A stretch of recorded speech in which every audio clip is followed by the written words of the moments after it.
Graça e paz, irmãos. Deus abençoe a sua vida. Acompanhe-me com a sua Bíblia em nome do Senhor Jesus Cristo.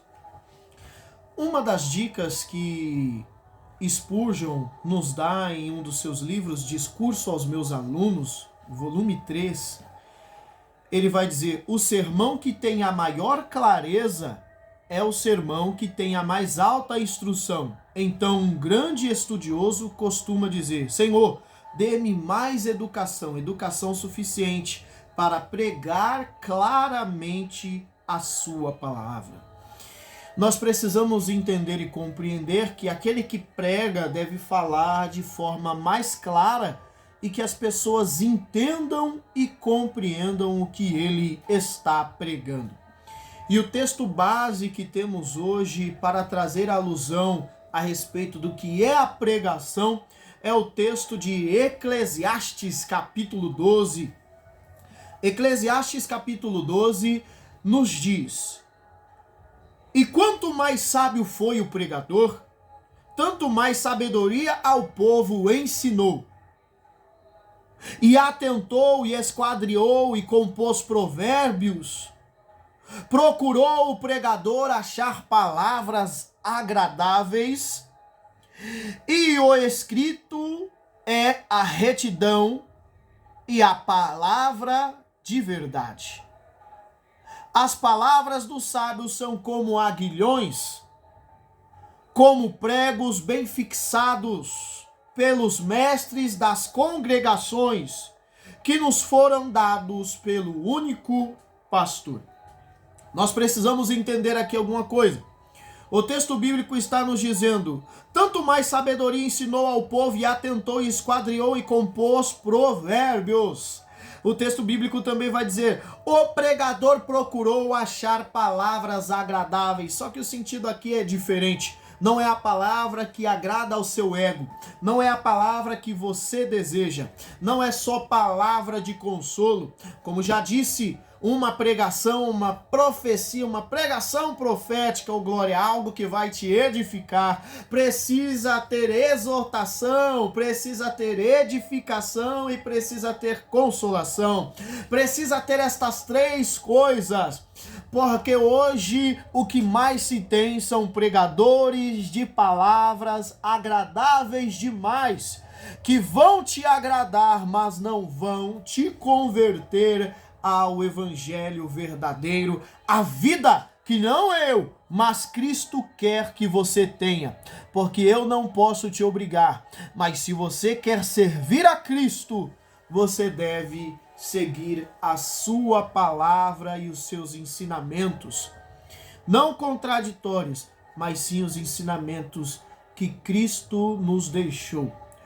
A palavra do pregador, ela é como aguilhões, ela é como cadeias, como pregos bem fixados na madeira. Quando você afixa algo em uma madeira, é difícil retirar o prego que ali está sem esforço. Que você venha pregar a palavra de Deus e que ela venha ser fixada nas pessoas. Que esta mensagem venha penetrar profundo de maneira que ninguém consiga retirar. Que a palavra de Deus venha ser como aguilhões fixados pelo mestre da congregação. O pregador, ele é sábio ao ensinar. Ele busca, ele esquadrinha, ele anela por isso em sua pregação. E a sua pregação traz sabedoria e ensino. Pregar é também ensinar. Toda a pregação é também um ensino. Ou você está ensinando corretamente, ou você está ensinando erradamente. O pregador procura falar de forma clara, é por isso que é agradável, ou seja, não é o agradável de me agradar, é o agradável de eu ouvir, compreender. E fácil para que eu compreenda com o meu intelecto. Falar tão bem que alguém intelectual compreenda e alguém que não tem tanto estudo compreenda. Pregando a verdade. As palavras do pregador são como pregos. Ela fixa a verdade pregada. É como cadeias que prendem, é como as palavras do pastor dado por Deus à congregação. O que nos falta é que nós voltemos às Escrituras. O que nos falta é que nós venhamos pregar a verdade de Deus. Um grande pregador uma vez disse que o púlpito sempre precisa estar em crise. Que você não venha estar entre a crise de pregar o que Deus manda e pregar aquilo que o povo se agrada. Que você venha ser um mensageiro que não anula a palavra. Que você não venha ser um especulador, mas sim um pregador que tem certeza. Que você não venha pregar sobre a Bíblia, mas que você venha pregar a Bíblia. Que você venha ter fé naquilo que você prega. Eclesiastes, do seu capítulo 12, do seu versículo 9. Mas, porque era sábio o pregador, continuou ensinando aquilo que sabia ao povo.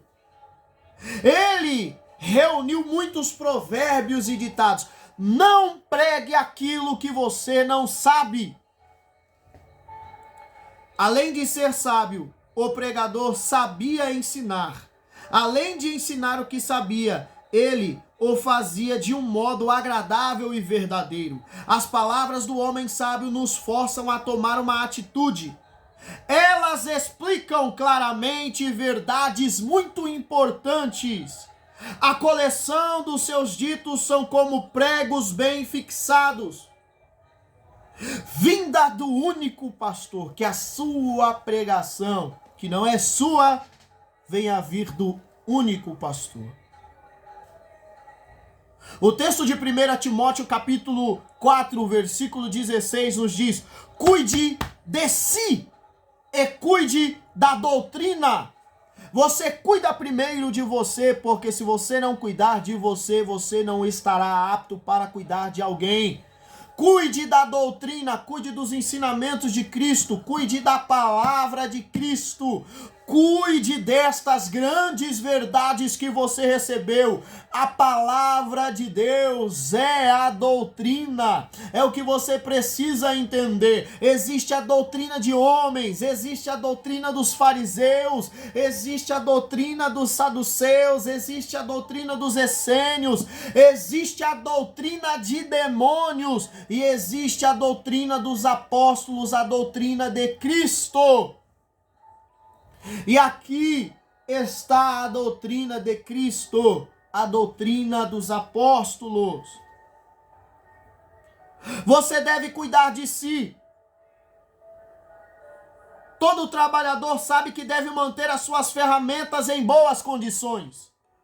Pois, se o ferro for cego e o corte não for afiado, será necessário aplicar mais força.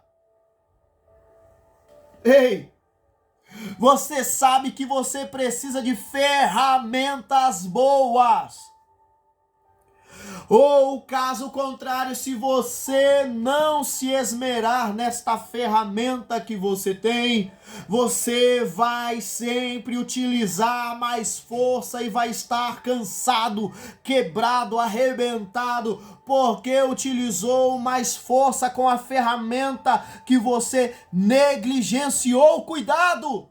Uma destas ferramentas é você. Outra ferramenta é a doutrina, mais importante. Só que se você não cuidar de você, você não poderá ter cuidado com a doutrina de Deus e com os cuidados da casa do Senhor.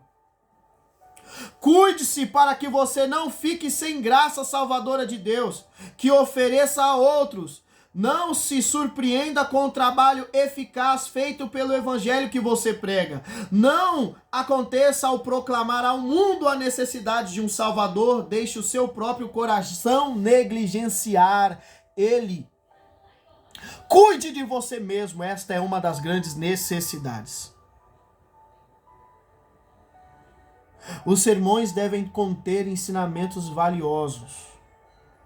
E a sua doutrina deve ser sólida, substancial e abundante. Nós não vamos ao púlpito para falar.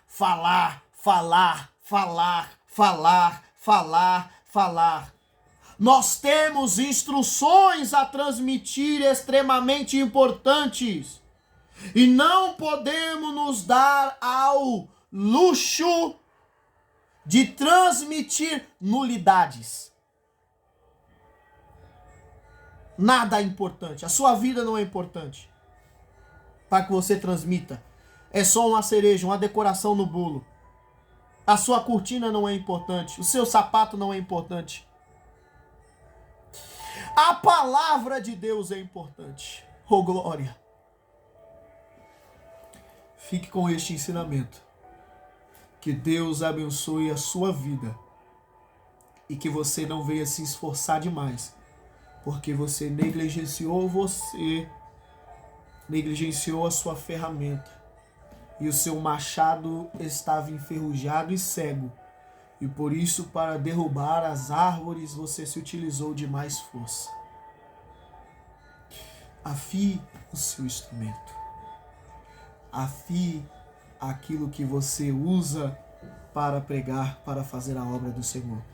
Não seja mentiroso com você, dizendo que tudo está bem quando você precisa afiar o instrumento que o Senhor deu e cuidar de você. Deus abençoe a sua vida.